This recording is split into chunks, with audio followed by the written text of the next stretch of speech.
Hello আমার ভালোবাসার আপু ও ভাইয়েরা, সবাই কেমন আছেন? আশা করি সবাই ভালো আছেন। এই গাছটাকে আপনারা কী নামে চেনেন অবশ্যই কমেন্ট করে জানাবেন। আমরা এটাকে মোরগ ফুল বলি। আজকে এটাকে আমি রান্না করে দেখাবো। তো প্রথমে আমি পেঁয়াজটাকে ভাজি করে নিয়ে এটার ভিতরে বাটা পেঁয়াজ দিয়ে দিলাম। বাটা পেঁয়াজটাকে ভালো করে কষিয়ে নেব। তারপর এটার ভিতরে একটু লবণ দিয়ে দেবো, সব মশলাগুলো দিয়ে দেবো, লবণ, সামান্য হলুদ দিয়ে দেব। হলুদের পরে এটাকে শুকনো মরিচ দিয়ে দেবো। শুকনো মরিচ দিয়ে মশলাটাকে ভালো করে কষিয়ে নিতে হবে।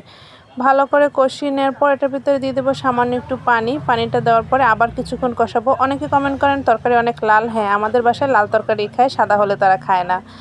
তো কষানো হয়ে গেলে যখন এটা মশলাটা ভুনো হয়ে যাবে, গন্ধটা যাবে, তখন দেখবেন এই যে সেই ফুল গাছের পাতা যেটা বলে, এটা কিন্তু ডাঁটা শাক না, ফুল গাছের পাতা, সেটা আমি মশলাটার ভিতরে আমি মাছের সাথে রান্না করব। ভেজে নিলাম ইলিশ মাছ।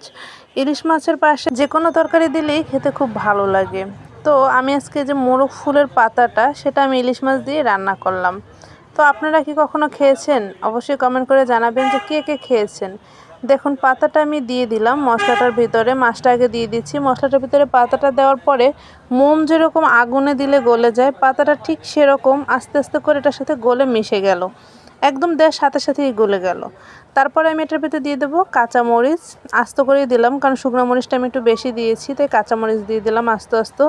দেখুন কালারটা কি অসাধারণ হয়েছে এবং শাকটা একদম গলে গেছে। শাকটা হয়তো একটু সময় লাগে না, একদম মোমের মতো গলে গেছে এবং এটা কিন্তু আমার কাছে ভীষণ ভালো লাগে খেতে। আপনারা যদি না খেয়ে থাকেন অবশ্যই রান্না করে খেয়ে কমেন্ট করে জানাবেন যে আপনাদের কাছে কেমন লেগেছে। আল্লাহ হাফেজ।